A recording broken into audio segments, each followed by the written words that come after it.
Hello, welcome back to my channel, and the first of a new series looking at philosophical novels. Now, what I mean by that is not a book that we read for its interesting characterization, or its page-turning plot, or its emotional journey, but books that in their style and content are closer to works of philosophy or essays, trying to make us think through subjects like politics, or history, or time, or science. I'm going to start by introducing you to this book, Fiasco by Stanislaw Lem. Now, Stanislaw Lem was the preeminent science fiction writer in Eastern Europe in the 20th century. He's best known in the West for this book, Solaris, which was turned into a famous film by Andrei Tarkovsky, a really great film if you've never seen it. Now, Lem was a really interesting writer, and this is his last published book. It was published in 1986, and in some ways it's his most pessimistic. It's on the surface, it's a first contact novel. It's about a group of scientists and researchers leaving Earth on this intergalactic mission to this far off planet where they've detected a sentient species. And this species is in what they call the window of contact, whereas it's at a level of civilization comparable to human beings before it could possibly go into a decline or become so above human beings that contact wouldn't make any sense. We wouldn't get anything from them. So that's the basis of the novel. But if that makes it sound like an Arthur C. Clarke book or a typical first contact book, then that could not be further from the truth. Lem writes it in a very dry, cold style, which some people might not like, but which I found fascinating. And the whole book, really, the whole storyline of the book, is really an excuse to hang a whole series of essays and thoughts on pretty much everything.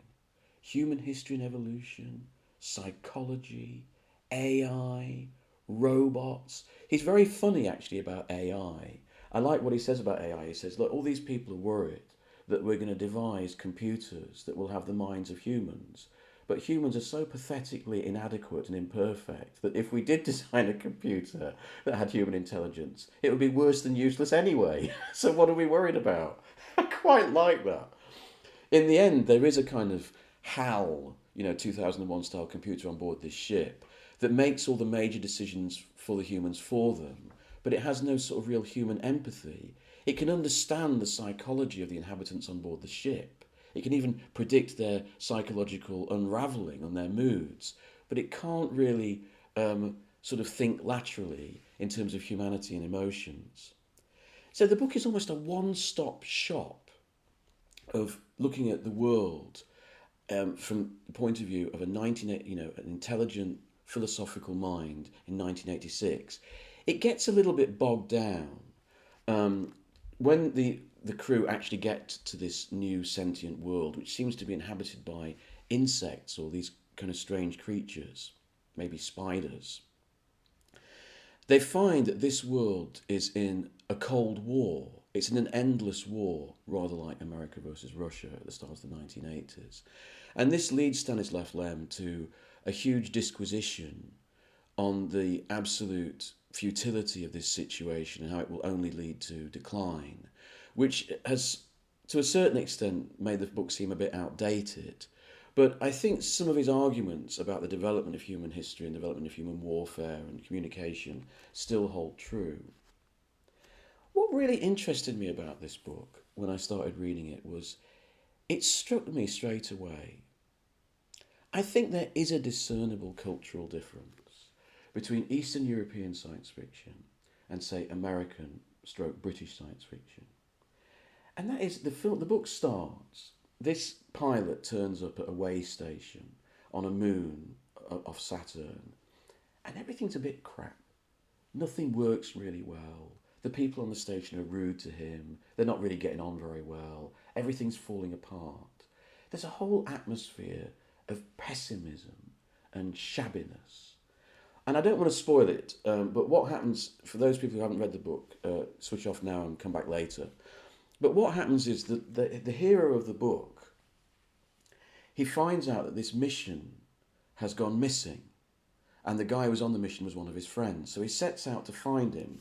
And what he does is he gets into this huge machine that's like an exoskeleton. It's a gigantic human-shaped robot that you can climb into and you can power it across the planet.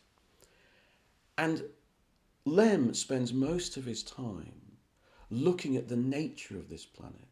And it's a brilliant piece of writing. It's very powerful and describes how what you see on this moon, in this kind of airless world, is nature run rampant, without any husbandry by man, without any sort of, evolution and everything has not come to sort of tidy it up and form it into anything. So all the rocks are in ridiculously exaggerated formations.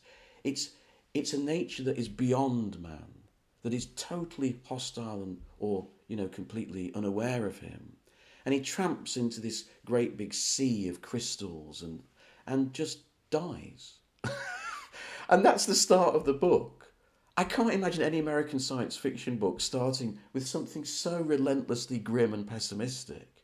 And then what happens is there's a sort of freezing system, a cryogenic system operates, and he wakes up and he's resurrected in this ship, and he's on this mission to go and make contact with these aliens.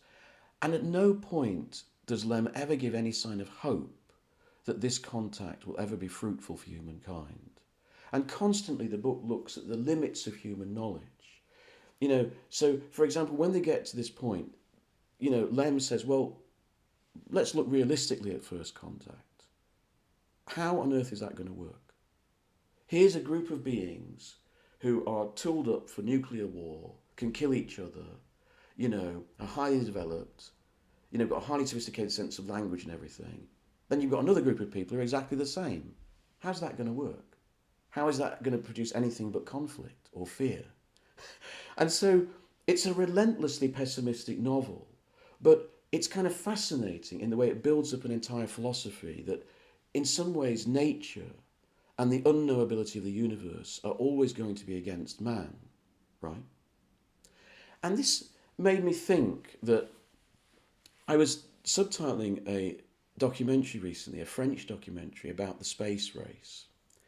And it brought up something I never thought about before. I was aware when I was a kid that American astronauts were called astronauts, right?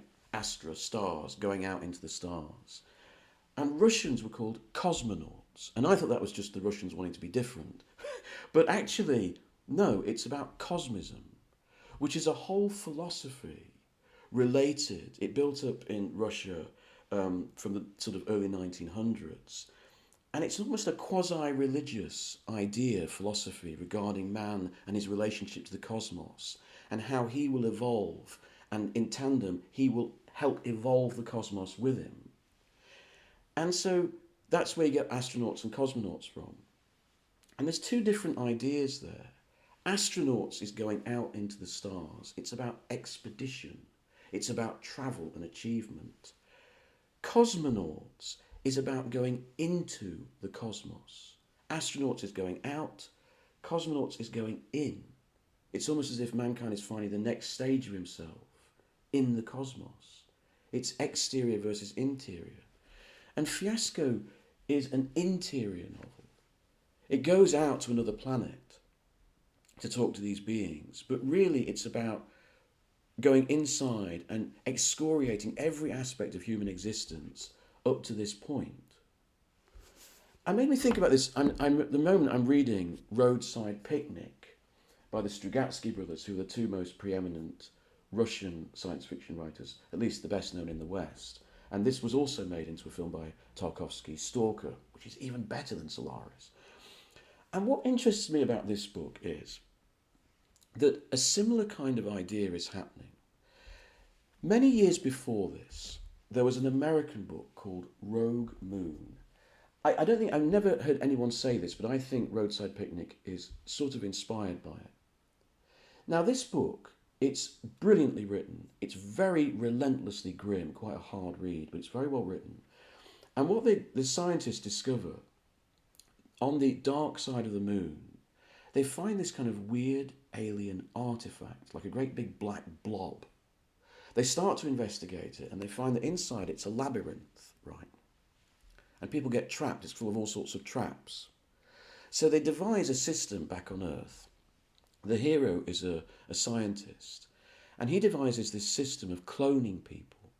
So what they can do is they can take this one daredevil adventurer, clone him again and again and again, and send him into this labyrinth, and he'll keep dying and being reborn, dying and reborn, dying and reborn, endlessly dying, until he gets through the labyrinth, right?